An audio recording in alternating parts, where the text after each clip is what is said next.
Talking fishing, nothing but fishing, talking fishing. If it's facts about fishing that you want to know, then tune in, folks, cause this is the show. We'll show you all the right bait to use, so sit right back, you got nothing to lose. Doesn't really matter if it's trout or carp, flathead, marlin or a gummy shark. Listen to the guys and you can't go wrong. They'll be talking about fishing till the cows come home. Talking fishing, nothing but fishing, we're talking fishing. Welcome everyone to Talking Fishing, a massive show coming up tonight with all the regular segments including Catch of the Week, Product of the Week and KRAMERS Mailbag, but it's a hot news topic we'll spend a fair bit of time on tonight. The state government have issued a proposal for public comment on increasing the cost of a fishing licence, and we'd love to hear what you say about that. All the info on that later in the show, plus where to fish this Easter break. And a man who will share some popular land-based spots for this Easter later in the show. It's a big welcome to Adam Ring. Yeah, thanks Dave. Plenty of land-based options down on the peninsula where we're based in the shop down there and they're firing just at the right time. We've got 4 or 5 minutes at the end of the show, Ed, so awesome. We want the list developed over the next 45, 50 minutes. Yep, I'll write that down in the first break. And we're going to tell people where to fish this Easter. And a big welcome, as always, to the man all the way from Shepparton, the one and only Trelly. Thank you very much. Trelly. Yes. Now, someone was doing a bit of an assessment during the week of the show, and they wanted to know a bit about the characters on the show, you know, and I just a true or false, Here okay? we go. No, true or false. Here we go. True or false? Can I answer? Did you take a bath on the top of Ayers Rock? Could have. Yep, Yeah, no, correct, yes, because there was video evidence last week. Yes, I okay. did. Yep. This week, were you notified that your Tackle World sale ad containing breastfeeding didn't break the rules? The advertising standards? Yes. Didn't break the advertising standards, even though there were complaints. Fully legal. Yeah. Okay, and the third one, just to build the character, because people want to know what we're like, and just there's a bit of progress going for the future of the show. The other one was, did you plant a dead kangaroo on the freeway near Shepparton? No, I didn't, because there was, No, I just thought you might have had something against cyclists or whatever, but... No, definitely not. And that didn't actually ended up in a pretty tragedy, that one. So, did it?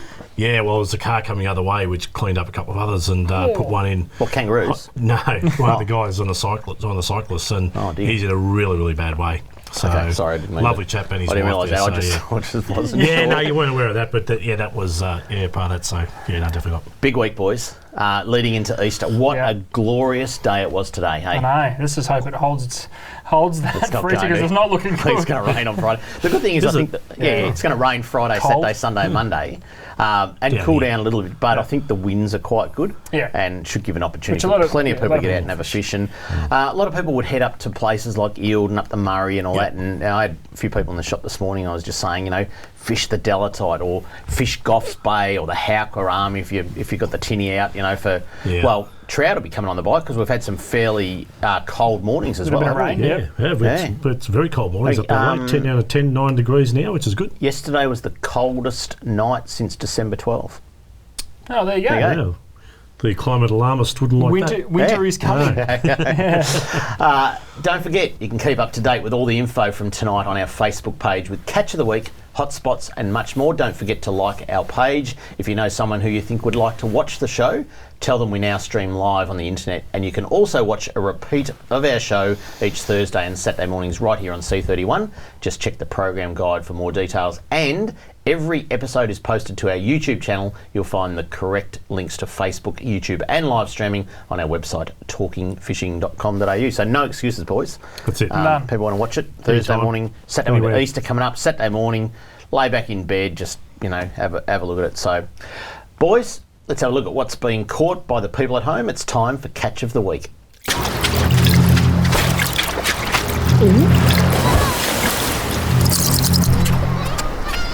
Catch of the Week, where you get to see yourself on TV. Now, last week we had Lake Bullen-Merri on the hotspots list. It was, and people have headed there. Number one. Take a look at this for a Chinook salmon. Young Sean Kelly there with a 3.95 kilogram. Thank you very much. That's a good nice fish. fish. Has the tail on. Yeah. I know. Where do they go? Toughness. Yeah. I'm sure most Victorians probably wouldn't know about the fish you can catch at that particular lake. No. Well, the biggest I've heard pulled out of there in the last couple of weeks is 12.5 pound. Yeah. That's a big Well, fish. 4 kilos not far off that. That's So. a big fish. Yeah. And powerful, and you need to fish the depths. I mean, anyone that thinks they're going up, they're just going to throw a Tassie Devil out. You're not going to do it. You need to fish the right depths. Yeah, so Paravane might get you close with a deep dive run or something, but you really need probably downriggers, I guess, to get down to those. Get down to those depths. So, but just absolutely glorious. If you're not sure what to do, Tack World Geelong's on the way, isn't it? So get in there, talk to the boys. I'm sure they're all experts in that fishery down there. And Exactly. Most of the fish And Trevor's there a lot too. Trevor there's a lot, Trevor Holmes, with the guiding, so he feeds the guys all the information. Most of those fish coming between 30 and 40 feet. Yes. Yep. Yeah, exactly. So deep. let's keep on the freshwater scene, and up at Lake Eildon there's been some magnificent redfin caught. Look at this, Luke Marchetti. And Luke wrote into us and said, "Hi, my name's Luke Marchetti. I caught this 1.5 kilo redfin at Lake Eildon while fishing with my friend Cole Bakulis. We were packing up our rods as it was dark and we couldn't see. I reeled in the last rod and I had a massive redfin on the end of it. It was taking drag and jumping out of the water. It was a fantastic fish to catch. He caught it on a yabby under a float. There you go. That's a nice fish. That's pretty good. The big 5 when we go up our way. Yeah. Redfin, one of them. There you go. Beautiful catch. Let's move on. And the gummy sharks have been nothing short of sensational. Frank Grivis got this beautiful one, 13 kilos. Up the top end, quite a few gummies this week being caught up the top end of Western Port. They've been just silently getting better and better, sneaking under the radar a little bit. Yeah. But it's a great fish. Keeping with the gummy shark theme, off Hastings, or Lysarts as some people call it, is another nice model from Michael O'Connell, an 8.5 kilo gummy shark. Yeah. Great photo too. Isn't it? It is. Yeah. Great photo. Michael's part of the Victorian Police Angling Club. Oh, yep. And very nice catch Well there. played, So not to be done, just the top end is going quite well, but nice pair coming off Phillip Island offshore as well by Gavin Kirshner. Very nice catch there, Gavin. Well done. If I hit their back of the head on the prop. Just to let them know that they just got to take it easy when they get on board, Trelly. That's what they do. Yeah, they do. Just give them a knock. Cause a little bit of ruckus, don't they? Just a little bit, Yeah, sharp teeth and all. Yeah. Oh, that's what they call them, gummies. Their teeth are so sharp. It's all good. He's from the fresh, David. I know. It's like that other bloke the other week picked me up in the redfin at well done, but we'll test them out now. Yeah, no, Charlie knows what he's on about. Just making sure people are sometimes kangaroos on the freeway, all sorts. Bathing on the Ayers Rock. That's right. Yeah, no, has to be done. Yep. Let's keep going. And this one is a classic. We talked about the snapper returning. Yep. Well, this is off Frankston. Max Radozovic. I think I've got that right. Radozovic. Max, well done. 7.5 kilos. That's a nice fish. That is a nice fish, off Frankston. Didn't say what depth it was, but it's like that water's cooled down a little bit now. Correct. We're starting to get that wind a bit, chopping everything up, so those fish won't just be holding out in the deep water. I'll tell you what, it was hard fishing on Sunday. Easterly, blew all day, and if you're down on the peninsula, as I was, you had that easterly blowing from east to west, and you had the incoming tide going west to east, and it was a killer. It got better in the afternoon, but the morning was a killer, I tell you. So, all right, let's keep moving on. And I tell you what, these things are starting to appear down at Portland. For those people that are heading down over Easter, and plenty of people do, it's going to be game on. And talking about game on, Fish On was Fish On Charters. And this one, like, nice and fat in the belly for a little school fish. Went 35 kg, you know, and Matt Bolton doesn't lie. I mean, that is a beautiful fish. We've been getting a lot of reports down that way from the Geelong area. And salmon also down that way too. Close in too. Not very far out. Very good. So it's looking really, really good. Now, people, can I just say, a couple of people send in photos of banjo sharks. We said they're not getting on Catch of the Week. Can you read exactly what's on the run sheet down there? I can, but and then some galah wrote into us last week on KRAMERS Mailbag and said you can eat them, and this is how you kill them and cut them and fill them. You tried it on the weekend, didn't you? Now we've got people. You tried it on the weekend, tried. I would not you try. so tried it. The whiting were tough in your Easterlies, and you settled for a banjo. Have a look at this. Evan Murray. Evan Murray has sent in a 1 metre long. That's a big banjo. I'll read the run sheet. And it says it on the screen. Another bloody banjo off Rye. So people, stop sending your photos of banjo sharks. It's not really Catch of the Week. How's a marking thong? I know. Looks like something out of Braveheart. Good on you, with a thong. Well done. If you'd like to send in a pic of your Catch of the Week, this is what you have to do. If you want to be like me and have your photo on TV, Email your fishing pic to info@ifish.com.au.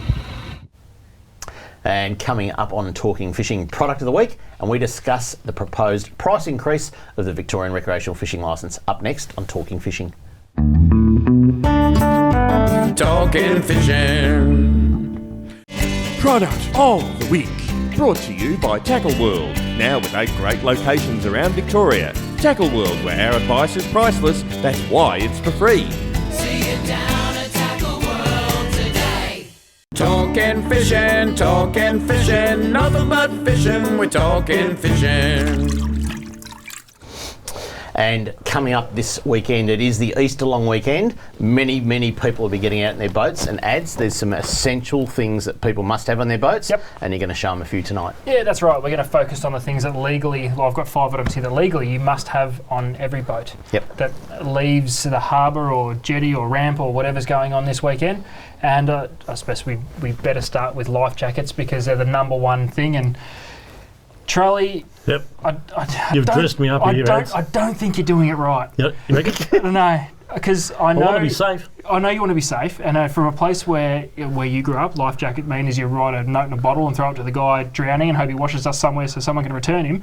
You need to have these on your boat. Now, the one picture on the screen and Trelly's undergarment is your standard PFD1 life jacket. Yep. It is foam filled. So it's that one. It's quite bulky. But the perks of that, it doesn't have to be serviced because the one on the outside that Trelly's wearing there, which is an inflatable PFD, these must be serviced every 12 months. It is something that is being actively policed. Can your mate service them? Well, your mates probably can, but mine can't. No. There's basically, depending on the brand of your jacket, search online, there's different places you can take them, whether it's back to the manufacturer, whether it's to a few licensed boatyards around the place that can service them. And when in doubt, Trelly, for those extra rough days, you can just wear 2. That's right. Those water snake ones are pretty good, Trelly. They've got the bit of neoprene at the back of the neck there, so they're quite comfortable to wear all day long, aren't they? Yeah, that's right. I mean, those ones underneath, I mean, obviously they're safe, but for wearing them in the boat all the you time. probably need the next size up or have smaller dinners. Yeah, I know. Yeah. Starting to puff and pant now. And, but yeah, the one on the top that's all you do. is much better to wear. You're right. All right, moving on. Flares. Yep. Set of 4 inshore Trelly flares. actually asked, could he set them off in the That's studio why they tonight? are safely. No. They are safely still in the box. Great. They're safely away in the box. They don't go anywhere near Trelly. Imagine that. So, set of flares. Just be aware. Every boat must have this set, which is a set of 4 that you see on the screen. If you're travelling more than 2 nautical miles offshore, you do need a parachute flare as well, which is additional. It does not come in this packet.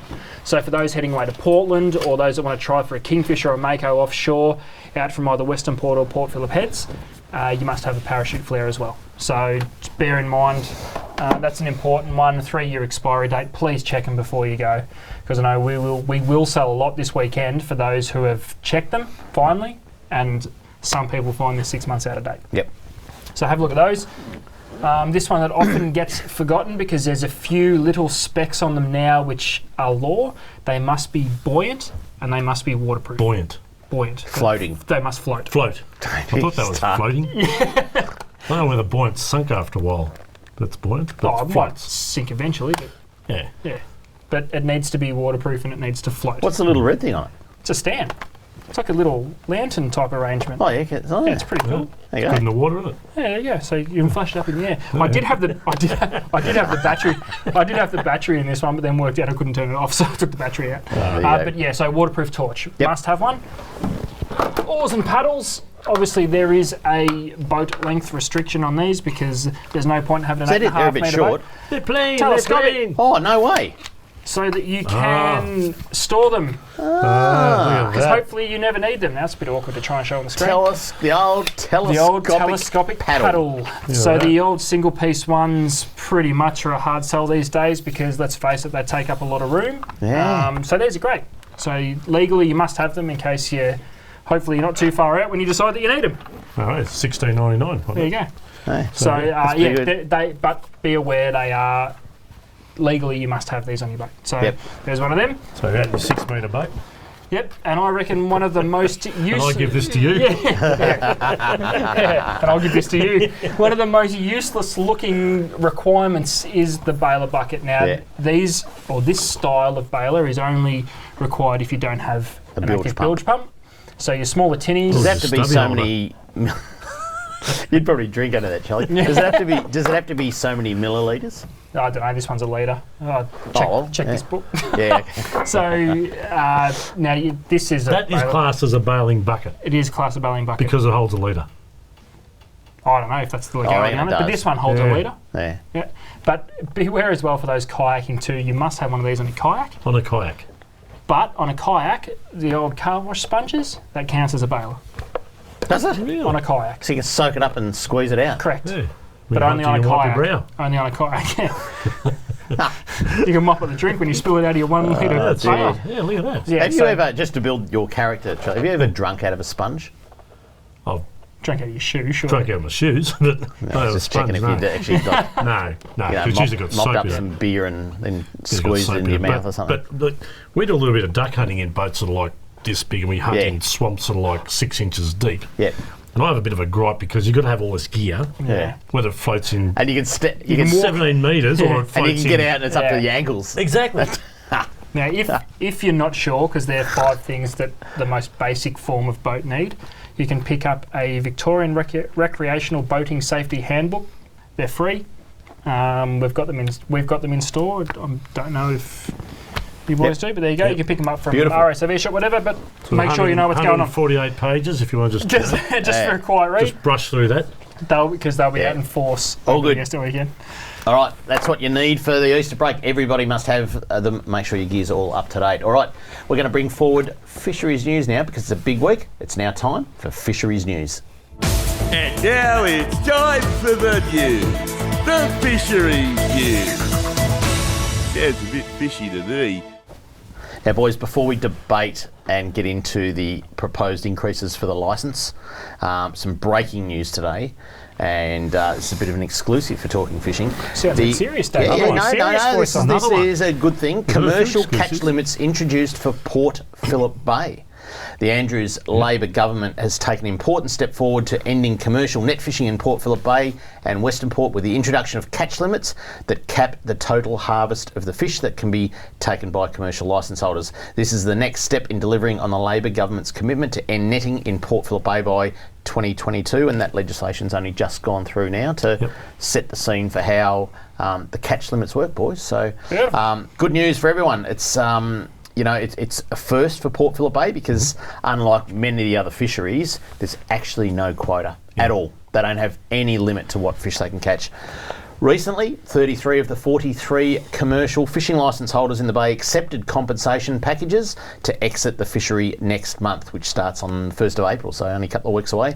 The departure of these 33 licence holders will leave more fish for recreational anglers and help grow recreational fishing on Melbourne and Geelong's doorstep. So it's all good for fishing. And as those guys get out, it's just a great thing that people have to stick to limits. Those that are remaining in the new catch limits ensure that as those 33 netting licences are removed from the bay, the total commercial catch reduces too. The new limits apply from 1st of April 2016 for the remaining 10 licence holders in the bay, 8 of whom will stay in non-net commercial fishery after 2022. The new catch limits are accompanied by the introduction of strict reporting measures to ensure compliance. So fair few changes. It's not just those netters out of the bay, but those that remain strict rules around reporting and strict capped catches. Have we got a rough percentage of the take before and the take now? Like it's going to reduce by 20% or 50%? Well, the 33 of the 43, I think is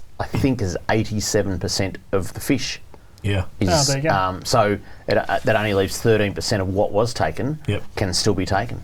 13%, so it's a huge reduction. It's massive. It is. Massive reduction. So It's all good news for everyone. win. All right, let's get into the next news item, and let's have a look at the media release that came out this week. First up, licence fee change to boost recreational fishing. The Andrews government today invited recreational fishers to have their say on proposed changes to Victoria's recreational fishing licence system. Now, I know we hinted at that last week, and We've got some Trelly, numbers in front of us. I'm happy to say that you and I have been involved in this and been as part of the consultation, if you like, on all this. But under proposed changes, the price of recreational fishing licences will increase from July 1 this year, and the extra revenue generated will be spent on boosting recreational fishing.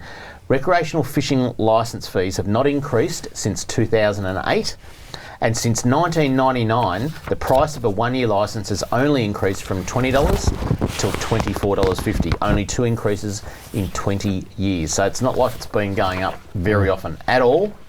And the media release went on to say there will be no changes to exemptions, and children under 18 will continue to fish for free, so there's no changes to any of that.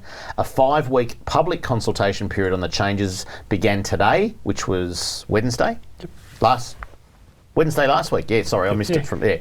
I know what I'm talking about. With the release of a regulatory impact statement and draft amendment regulations, which are available online with more information about the changes. For more information, visit all the W's, vic.gov.au/RFL changes, and submissions close on the 19th of April 2016. So anyone can make comment on this, and if you like it or you don't like it, please write in. It's quite easy to fill in the form. Have your say. But what we're going to do tonight in the next few breaks is explain a little bit about the changes, what they are, and how they'll affect you, and what our thoughts are, because we've got some we've got some pretty strong thoughts on it. So we might head to a break, boys, because it's a lot of debate. Head off to a break early, but coming up on Talking Fishing, we continue the discussion on the proposed price increase to the Victorian recreational fishing licence right after this. Talking Fishing.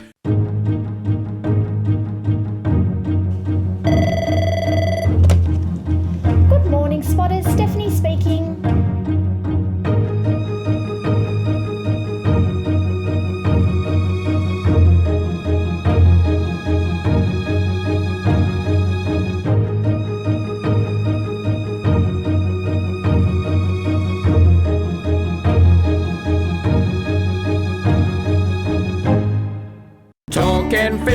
Talking fishing, nothing but fishing, we're talking fishing.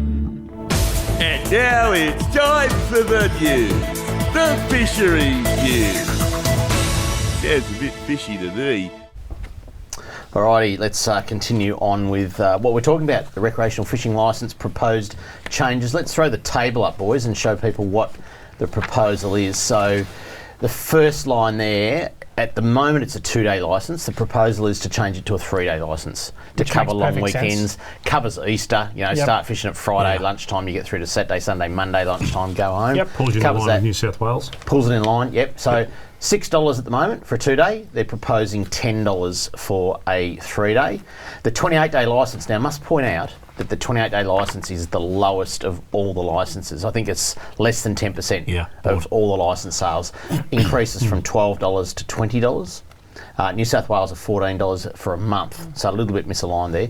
But I think we've got it right. 1-year licence, $24.50 at the moment, like we said, has only ever increased from $20 to $24.50 since 1999, nearly 20 years.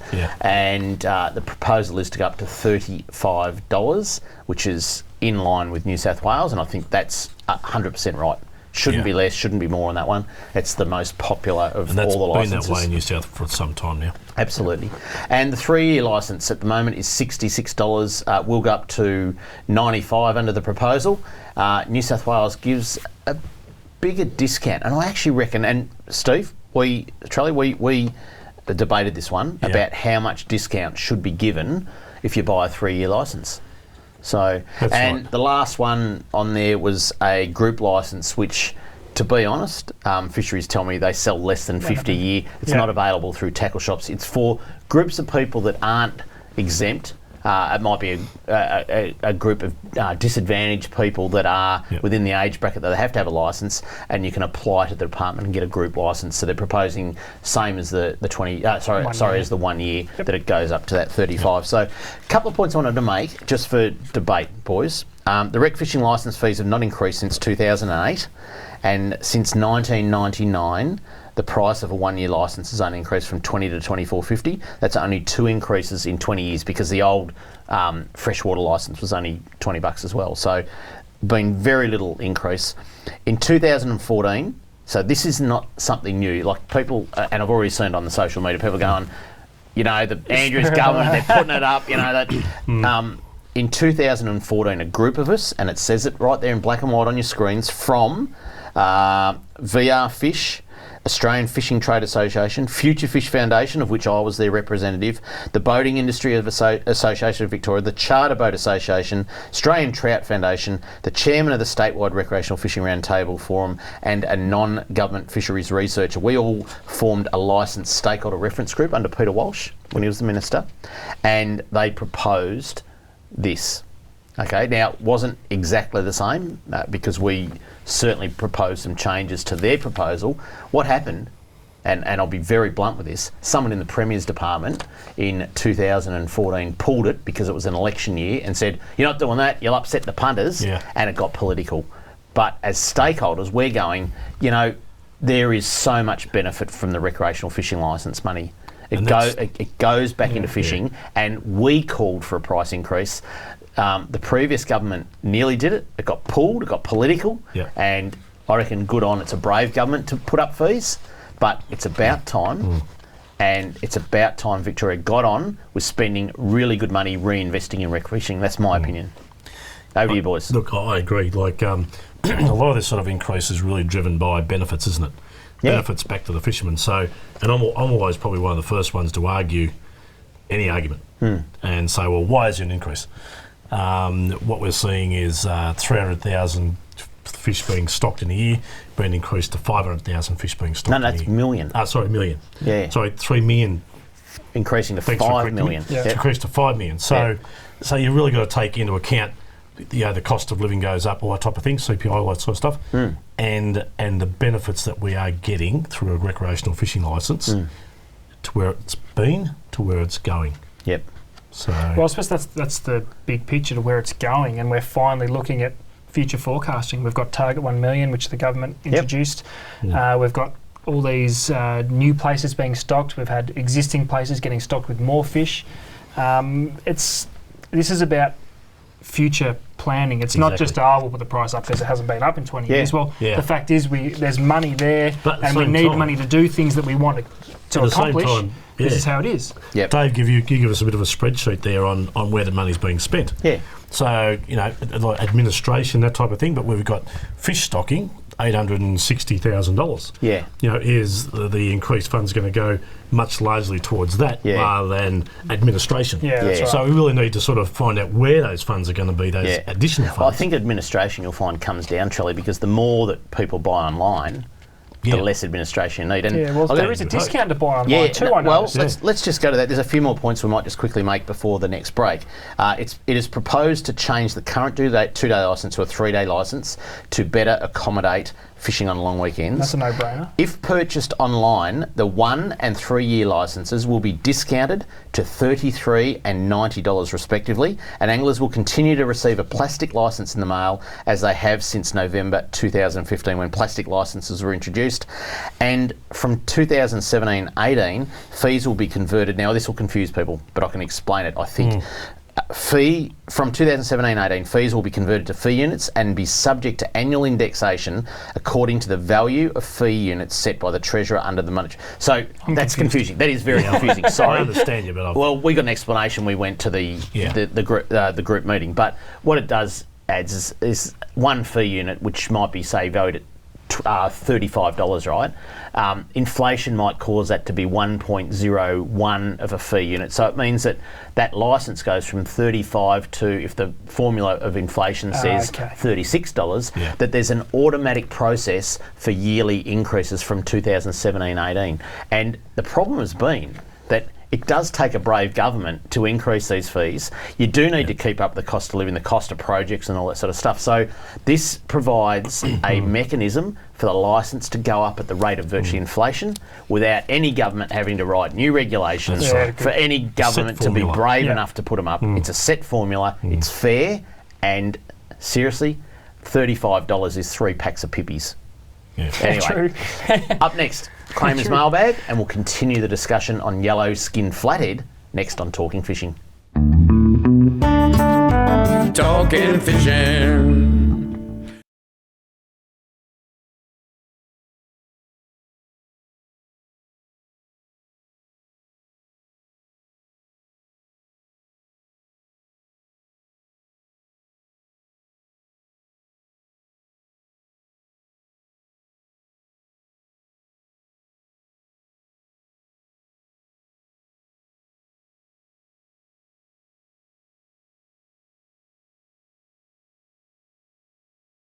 Talking fishing. Talking fishing, nothing but fishing, we're talking fishing.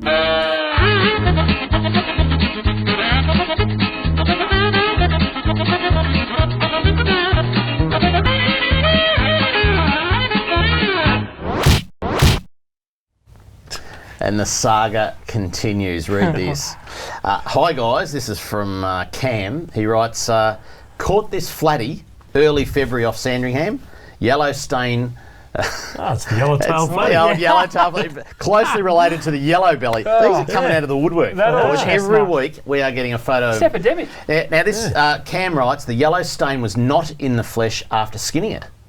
So it was only a so it's only skin on the stain. skin. Yeah. And we ate it, and so far they've lived to tell the tale. So there you go. It's good to know. Yeah, tell the tale. I see what you did there. Yeah. Tell the tale. All right, Cam also writes a question about barotrauma in snapper in the bay. Unlike deep water fish, we are told snappers swim from shallow to deep water and back again during the day and travel through the water column depending on food supply. It seems reasonable to think they would be fairly good at dealing with changes in water pressure and would be unlikely to suffer barotrauma when returned to 15 metres. Cam saw dead fish a couple of seasons back when there were masses of 2-3 kilo schoolfish about. I assume they were the result of idiots upsizing after they had their bag and throwing smaller dead fish back rather than the result of barotrauma. Interestingly, I've never seen a 6 kilo fish float past. I've caught a few in the net as they go past. Has research been done tagging, tracking return fish to check survival rates and prove that barotrauma really does affect snapper in the bay? Mr. has Paul Hardy-Smith, who we've had the privilege of speaking to quite a few times. Yep. It does exist. It does affect them. The deal with the snapper swimming between those depths, they're doing it at their own pace. Yep. And that's always a big thing. The slower you bring the snapper up, you decrease your risk of barotrauma, but the fish will stress itself out. It's like diving, isn't it? It is. Yeah. It is. And those fish that do water. come into the shallows at night or in a big southwesterly whatever, they're taking their it's not happening They're doing it in at their own seconds. place. Yeah. So, all right, let's keep moving on. Gabrielle says, David, fees should not increase. That was a result of last week's discussion. There are people like myself who hardly ever go fishing. And when I do, I catch nothing anyhow. Well, That's what we're here for. Yeah, you need to come in. You need to come in and talk to us. You shouldn't go fishing and not Without catch a fish. visiting a shop I first. still have to have a licence. Well, of course you do. Also, I was reading the paper about a year ago, and the subject was fees. It was reported that the state government took over $6 million in fees, and they spent just $1.2 million on facilities. The rest went to consolidated revenue. That's not the licence fees, and unfortunately, and we'll talk about this when we get back on the licence stuff. Yep. But that's boat fees, and yes, it does go into consolidated revenue. No recreational fishing licence goes into consolidated revenue. Could you fix something very unfair? A person fishing the Murray and standing on Vic soil should not have to pay the New South Wales government a fee. That's right, if you cast backwards. Fixed, Trelly. Everyone that's on the Victoria, they cast backwards. He's not fishing in Vic. Love your show. The old back Thanks, cast. thanks, Gabriel. That was really good. Next one. This is from Ross. It says, "G'day, Dave. By the time I looked up, the little cowfish, and my recollection has got a bit hazy. If you can put the pic up on the website, this was that pic we had up last week. Right. I'll have a proper crack at it. From memory, it looks quite like an ornate cowfish. That was the thing found on the beach. Yep. The Araucana ornata. There you go. If you look it up on Google Images, you'll see that the blue male and the brown female versions. See what you think, and tell Richie Minnow to go for the brown one. Maybe. Let's just wait and see, because Maybe. I have a sneaky Maybe swims with two suspicion. fins. I have a sneaky suspicion that Kevin, our producer, instead of having Where is it? Hang on a minute. instead of having Catherine swimming around later Kev? on the show, we've actually got Kelvin. Anyway, Yeah, Kev, I had nothing to do with this. Could be both ways. it's just what the mail says. The mailbag says that the cowfish, if Richie Minnow's going to have an affair, it needs to be with a brown one, not a coloured one. So anyway, Name's not Lola. let's just. All right, last one. Hi guys, I watched the show. I fish around Sandringham and Blackrock in a boat and useless close to the shore. I feel that the bay has been either fished out due to commercial fishing or by the numbers of recreational anglers using the updated electronic equipment to locate fish in areas they usually inhabit. Or the dredging of the channel may have moved most of the fish that came into the bay to a more quieter area. Well, I don't think they're affected by the dredging now, because that was years ago. Say to Western Port, where there seems to be no shortage. I'm not the only one. I come into contact with other fishermen that they have spent considerable amount of time for little taking. I've also noticed that as fishing stocks are low, quite a few anglers are not throwing back the undersized ones. Patrols should also be at the ramps. Please let me know when this will be aired. Well, it's going to be aired right now. Okay, so we've given him from Graham. Thank you, Graham. Good comments. Yeah, I think he's the president of the No Catch Fishing Club. So, no, seriously, I mean, and I don't want to brag, but I mean, the fishing has been nothing short of sensational. It's been pretty good. The last 4 weekends have been, apart from that bit of an easterly Sunday morning, has been great. And I'll tell you what, there's a lot of whiting in the bay. In fact, there's probably been more whiting in the bay this year than in the past 5 years. Who's it? Graham? Graham. Does it say where he's from? Sandringham. Well, he fishes around Sandringham and Blackrock. Graham? He should come down and Give me a see call you. to shop. Tappy or Mornington, go and talk to Adam. Only because there's a few simple things you can do for Yeah. There's a lot of fish, but there's a lot more water. All right, boys, if you'd like to write to me or these blokes, this is what you do. Send your mail to KRAMERS Mailbag, PO Box 734, Patterson Lakes, Victoria 3197, or email kramer@ifish.com.au. And all right, boys, let's back onto the topic of the licence fees. Let's keep debating that. And the next couple of points I just wanted to make is that the objective of the proposed changes is to raise more revenue through RFL fees that will be used to fund initiatives and programs to enhance recreational fishing opportunities in Victoria. And all RFL fees go to the RFL Trust account to fund initiatives and programs for the benefit of recreational fishing. Since licence fees were last increased in 2008, RFL fees are not automatically indexed, and they will be in the future. Demands on the RFL Trust account have increased significantly. So like that last person that wrote into us in Mailbag, he thought some of it went into consolidated revenue. Absolutely no. It goes into a trust account, and it must be dispersed for the reason of improving recreational fishing, boys. But that's a common thought, which is good to clear up on the show. Oh, there's a lot of. You look at the social media on this in the last 6 days, and there's so many people saying, "Oh, more money to pay for speeding cameras and all that." It's not. The licence money goes into a trust account, and it's spent. And Charlie, you've got that list there of how it's spent. Exactly. Now, it does go into some fisheries offices, because at the time the new licence came in, the agreement with rec anglers on the day was that 10 new officers would be put on, and those 10 new officers are still funded today from the RFL. Good. But there's a few other things there. Hey? You want me to quote a figure? Yeah, quite a few figures. Here we go. Recreational fishing grants, programs, and other projects. Payments to 83 projects, $2.24 million. Fisheries enforcement and education branch, $2 million. So there's a fair chunk of it, and like you say, fisheries officers that get around and check everybody. A large chunk of that comes out in there. The next one down is that fish stocking, which I mentioned before, was about $860,000. So now that's on top of about $1 million in the fisheries budget. So I don't think it's quite half of what goes into stocking. So over and above what we get as money as recreational fishing licences, there's also other money being streamed into fish stocking, is what you're saying. What's the total, Trelly, from last year? Total there is $7,077,650. So there's already a fair chunk of money, but as we said, some of the program. I mean, we've got record numbers of artificial reefs going in, and we want that to continue. Correct. Kids' days, the small fishing clubs that apply for grants through that grants program, they're all getting their couple of $1,000. I think you can get up to $5,000 in a small grant to upgrade facilities at their clubs or run kids' events and all that sort of stuff. So it just means that more and more can be done with this money. A lot of people will be debating that the exemptions should change, and again, it would take a very brave government to do that. But I think, especially on top of a bit of a price rise something as well. to do. So, but anyway, guys. We've got to take a break, but coming up, this week's hotspots shortly on Talking Fishing. Talking fishing. G'day, Callan here from Paul Worslam's Tackle World KRAMERS. Supercharged batteries have been supplying maintenance-free marine batteries since 2001. The Seamaster Gold range is second to none, delivering superior starting power and reserve capacity. No need to top up with water, truly a fit and forget battery. With up to 2 years replacement warranty, you know you have quality. Your battery's your lifeline. Without it, you're dead in the water because it's bloody hard to push start. I've got a Seamaster battery in my boat. Make yours a Seamaster Gold today. Talking fishing, nothing but fishing, we're talking fishing. Hello, Richie Minnow here. It's now time for this week's Fishing Hotspots on Talking Fishing. Marvellous.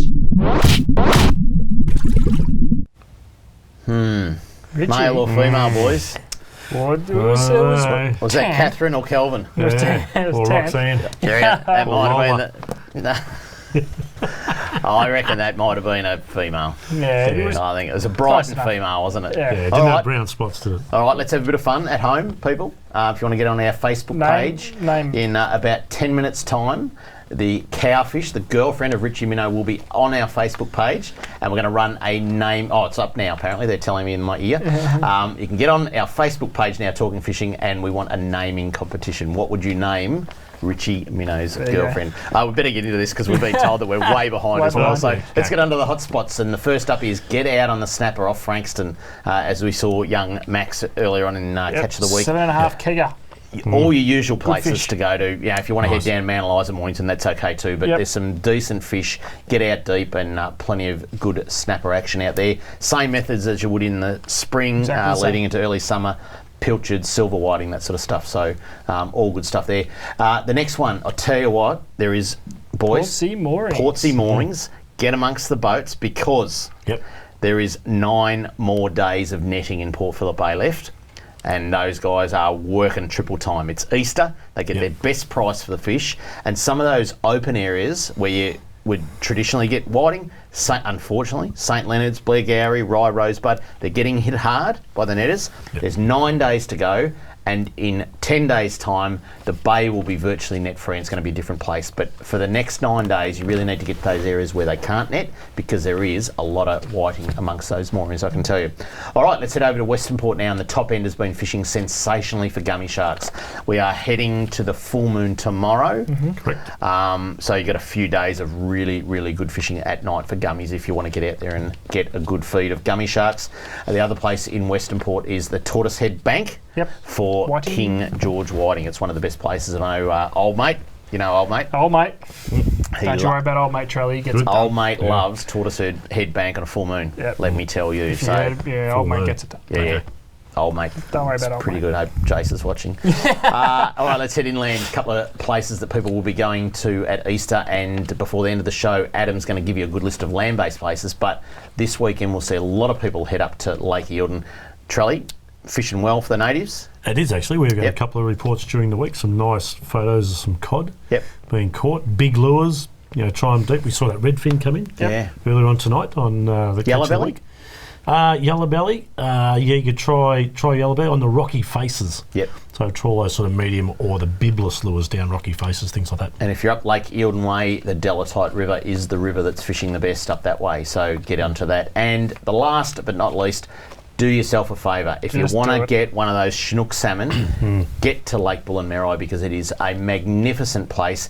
It is stocked with fish for you people at home to go and catch. That's what Fisheries Victoria want. It thrives in those species. Some Also big some big rainbows. rainbows, yes. Big rainbows I was going to mixed say in. that. Rainbows So, coming out there. yeah, so unbelievable fishing. Do yourself a favour. If you're not going away, just do a day trip, whatever. But Yep. get down to Bullenmeroi. It's a beautiful place, and chance for one of those big Chinooks is just sensational. They Correct. fight like the devil, I tell you. Boys, let's just quickly get back into the licence stuff and finish that off. I think we've got the table back up.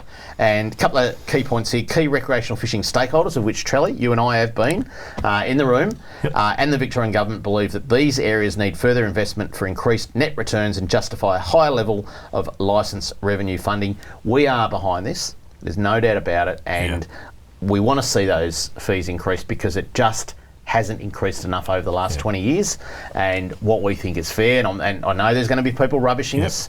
And if they're critical of it, have a look and see what the benefits have been over the last few years. So stocking of fish, freshwater and saltwater. Yeah, get onto the Fisheries website and have a good look at that. So the proposed changes will raise an additional estimated revenue in 16-17 of $3.3 million, and in 17-18, $3.8 million. So it's some significant money that's going to come in, boys, and do that. And Trelly, the best thing about this, like we talked earlier on, it's about a 5-week period that people can have their say.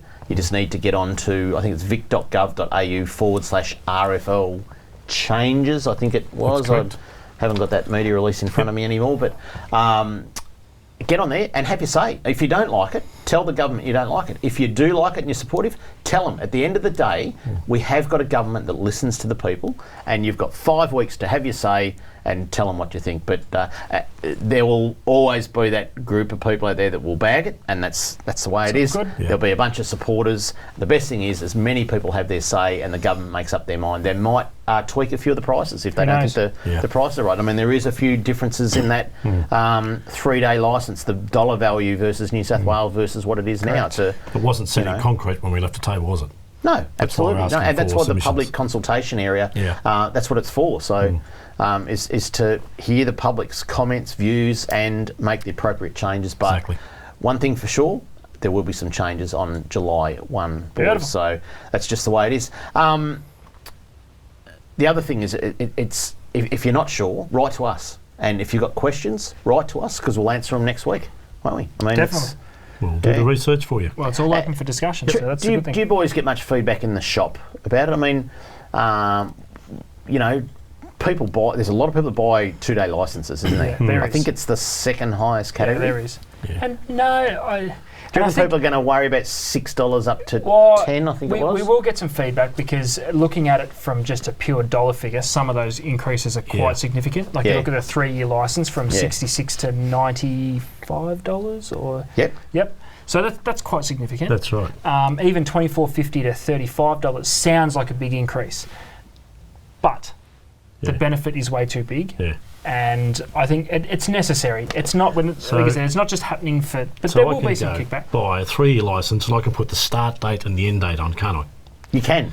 So why can't I piggyback 3 licences and buy 9 years worth of licences? I'm not sure you can do that, Charlie, but yeah, good sure. we might make a phone call. But I think what will happen is a lot of people will go and buy 3-year licences tomorrow. That's or right, exactly. Or before that's right. July 1. So Correct. and that might happen, but so be it. That's the way it is. So that's right. But no changes to juniors and pensioners too, which is a really important thing to say to mention, because kids can still fish free. Yep, and so can so seniors. And that's for another day, because again, Trelly, there's a group of people that are saying that we're not saying that we want to charge people full price, but it's about determining how many people go fishing. That maybe pensioners should buy a licence at the cost of the administration, which might only be a couple of dollars.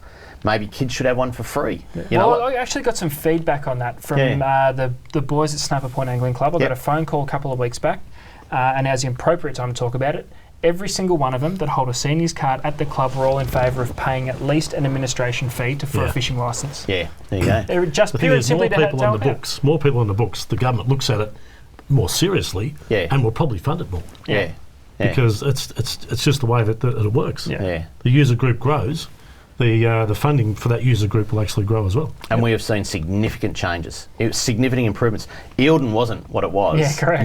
5 or 6 years ago. Yeah. Now, that is a lot of that's been because of RFL exactly. money. I mean, a lot of it's been because of state government funding, co-funding the licence money. But, the Chinook salmon, that just didn't happen by chance. A lot of work went back into working out the breeding of them, but the funding of those fish is coming from RFL revenue. It's created a massive fishery that people are enjoying now. So those things come at a cost, and like I said before, we've got pippies for $12 a kilo. 3 kilos of pippies is the equivalent of the new price of a How much is a packet of smokes?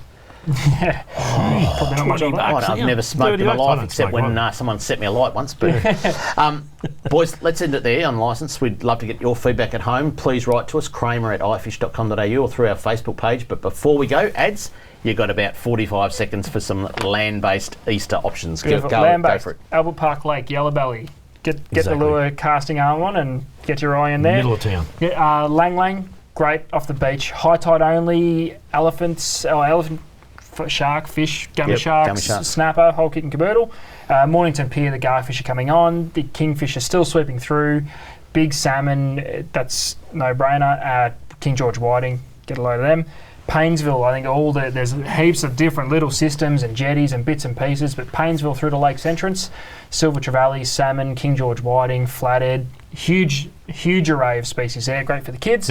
And Devil Bend Resi is still fishing very, very well, and the trout, we're starting to see a few more catches of trout as the temperature drops, and the perch is still around overnight time. Yeah, check out the blue-green algae warnings, and of course you've got the Goulburn and all those inland lakes too. Definitely. Beautiful. There you go. Great wrap-up, boys, and well done, because it's going to be a great Easter.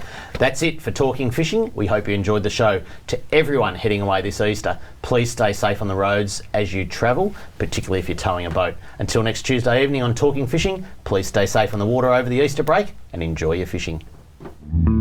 Talking fishing, nothing but fishing, we're talking fishing. We got all you need, just take a look. Watch those fish jump on your hook. So just relax and take your time. Enjoy the show, then drop us a line. Talking fishing, nothing but fishing, we're talking fishing. Talking fishing, nothing but fishing, we're talking fishing. Talking fishing. Have a good weekend, Mr. Walker. You too, son.